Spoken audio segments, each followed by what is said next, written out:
طیب کا تعلق لانگ راج گاؤں سے تھا۔ اسے کنڈیارو تھانہ لگتا ہے اور یہ سارا علاقہ پڈیون کا حصہ ہے اور پڈیون سندھ کا غیر معروف علاقہ ہے۔ اس کا قریب ترین شہر نوشہرہ فیروز ہے۔ طیب اس گاؤں کا غریب حالی تھا۔ روزی روٹی کا کوئی مستقل بندوبست نہیں تھا، کوئی حال اور کوئی مستقبل نہیں تھا۔ ماضی میں بھی غربت تھی، حال میں بھی غربت میں لتھڑا ہوا تھا اور مستقبل میں بھی حالات کی تبدیلی کا کوئی امکان نہیں تھا۔ طیب کے ہاں ان حالات میں ایک بیٹی پیدا ہو گئی۔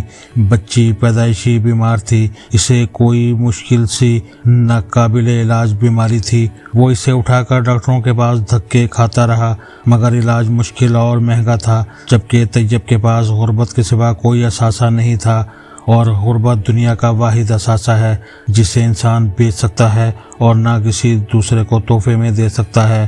غربت بعض لوگوں کی زندگی میں سر کی طرح ہوتی ہے، یہ مرنے تک انسان کے وجود سے جڑی رہتی ہے۔ طیب اس بیمار بچی کا کیا کرتا؟ اس کے پاس اس کا کوئی جواب نہیں تھا۔ وہ اسے شروع میں لے کر اسپتالوں میں پھرتا رہا، لیکن جب بچی کی بیماری اور بے چارگی بڑھتی رہی تو اس کے پاس بچی کو بیچنے کے علاوہ کوئی آپشن نہیں تھا۔ پنجاب اور سندھ کے دور دراز علاقوں میں یہ دھندا عام ہے، لوگ غربت سے نجات کے لیے اپنے بچے بیچ دیتے ہیں۔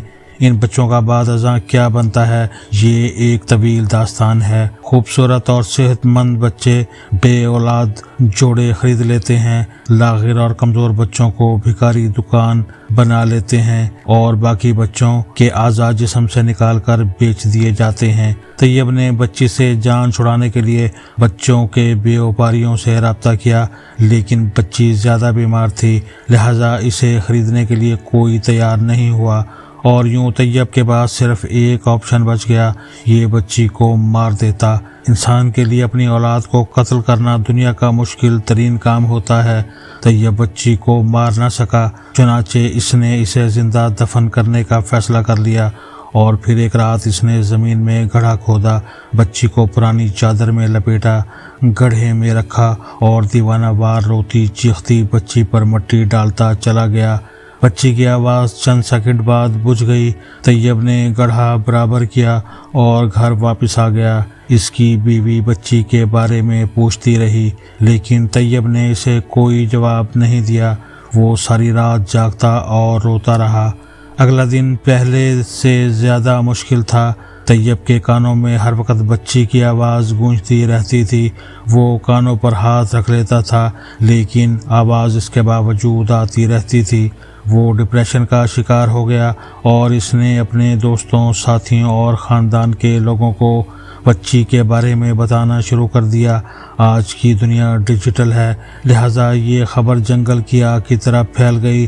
بچی کو زندہ درگور کرنے کا واقعہ پہلے لانگ راج، پھر کنڈیارو، پھر پڈیون، پھر نوشہرہ فیروز اور اس کے بعد پورے ملک میں پھیل گیا۔ ایشو میڈیا تک پہنچا اور اس نے اسے اٹھا لیا۔ وزیر اعلیٰ سندھ اور آئی جی سندھ ایکٹیو ہوئے۔ نوشہرہ فیروز کے ایس ایس پی کو حکم ہوا، پولیس فورس لانگ راج پہنچی اور طیب کو گرفتار کر لیا گیا۔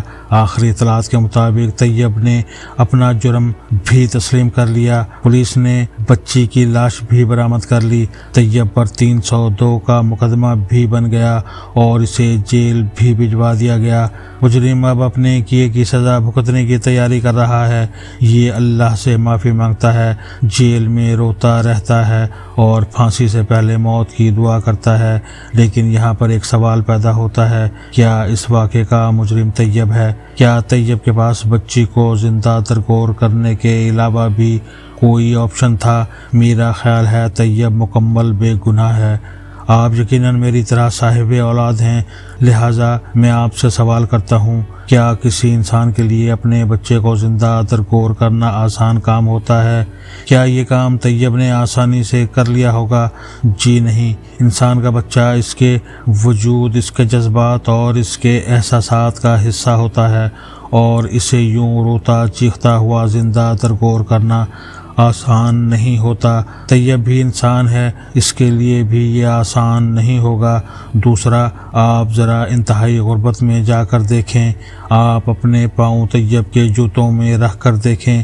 آپ کے پاس 2 وقت کی روٹی نہیں، روزگار اور ضرورت کے درمیان بھی گیپ ہے، آپ اور آپ کا خاندان بھی بیمار ہے، اور اوپر سے آپ کے ہاں ایک ایسی بچی پیدا ہو گئی جو پیدائشی بیمار ہے، اور قرب و جوار کے کسی ڈاکٹر کو اس کی بیماری کا اندازہ نہیں ہو رہا۔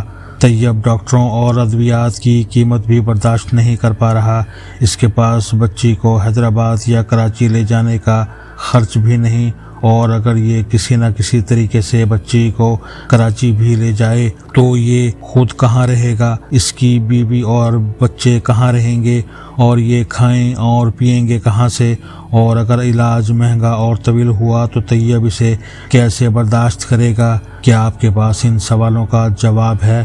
مجھے یقین ہے آپ کہیں گے انسان کو اللہ کی رحمت سے مایوس نہیں ہونا چاہیے، اسے دعا کا سہارا لینا چاہیے تھا، اور اسے چیف منسٹر اور وزیر صحت سے رابطہ کرنا چاہیے تھا، وغیرہ وغیرہ۔ آپ کا کیا خیال ہے طیب نے یہ نہیں کیا ہوگا؟ یہ یقیناً اپنے سیاسی نمائندوں کے پاس بھی گیا ہوگا، اس نے رو رو کر گڑ گڑا کر دعائیں بھی کی ہوں گی، اور اس نے اللہ کی رحمت کی رسی بھی مضبوطی سے پکڑی ہوگی، مگر نہ آسمان سے مدد آئی اور نہ صوبائی اسمبلی اور وزیر اعلیٰ کے دفتر سے، لہٰذا پھر طیب کیا کرتا؟ کیا یہ بچی کو کندھے سے لگا کر گلی گلی بازار بازار پھرتا رہتا؟ اور اس سے بھی اگر مسئلہ حل ہو سکتا تو شاید یہ ایسا بھی کر لیتا، جبکہ حقیقت یہ ہے اس سنگ دل اور بے رحم نظام میں کسی بیمار بچی کی کوئی گنجائش موجود نہیں، اس نے بہرحال مرنا ہی ہوتا ہے، یہ کسی اسپتال میں فوت ہو یا ماں کی گود میں، یا پھر طیب کی طرح اس کا باپ اسے زندہ درگور کر دے، اس کا مقدر موت کے علاوہ کچھ نہیں ہوتا۔ چنانچہ میں طیب کو بے گناہ سمجھتا ہوں، میری نظر میں اس کا کوئی قصور، اس کی کوئی غلطی نہیں، حکومت کو چاہیے اسے ایوارڈ دے، اس نے کم از کم ریاست کے کندھے سے ایک بچی کا بوجھ تو اتار دیا، ورنہ یہ کام ریاست کو کرنا پڑتا۔ لیکن اگر اس کے باوجود حکومت کسی نہ کسی پر الزام عائد کرنا چاہتی ہے تو میرا خیال ہے یہ پرچہ صوبائی وزیر صحت اور وزیر اعلیٰ سندھ کے خلاف درج ہونا چاہیے، یا پھر مقامی MPA، SSP یا ڈپٹی کمشنر پر۔ بچی کے اصل قاتل یہ لوگ ہیں۔ سید مراد علی شاہ 7.5 سال سندھ کے وزیر اعلیٰ رہنے کے باوجود صوبے میں کوئی ایسا نظام نہیں بنا سکے جس کے ذریعے خصوصی بیماریوں کے شکار بچوں کا علاج ہو سکے۔ وزیر صحت کو بھی گرفتار کر کے پوچھنا چاہیے، اگر آپ کی وزارت میں اس قسم کی بچیوں کا مفت علاج نہیں ہو سکتا تو پھر آپ کی وزارت کی کیا ضرورت ہے؟ اور ڈپٹی کمشنر اور SSP سے بھی پوچھنا چاہیے، اگر آپ چند دن کی بچی کی حفاظت نہیں کر سکتے تو پھر آپ کی اس مرض کی دوا ہیں، پھر آپ کو مراعات تنخواہیں اور پروٹوکول کیوں دیا جائے؟ کاش سندھ میں آج شیر شاہ سوری کی حکومت ہوتی تو یہ تمام لوگ اب تک پھانسی لگ چکے ہوتے۔ شیر شاہ سوری چوری کے بعد کوتوال کو پھانسی لگا دیتا تھا کہ اس کی مرضی، اجازت یا سستی کے بغیر چوری ممکن نہیں تھی، یا پھر علاؤالدین خلجی کا زمانہ ہوتا تو اس نے بھی ان سب کو ایک قطار میں کھڑے کر کے ان کے سر اتار دینے تھے۔ کیونکہ وہ بھی یہ سمجھتا تھا اگر سلطنت میں کسی شخص کے ساتھ ظلم ہو رہا ہے تو اس میں مقامی ذمہ داران بھی شامل ہیں۔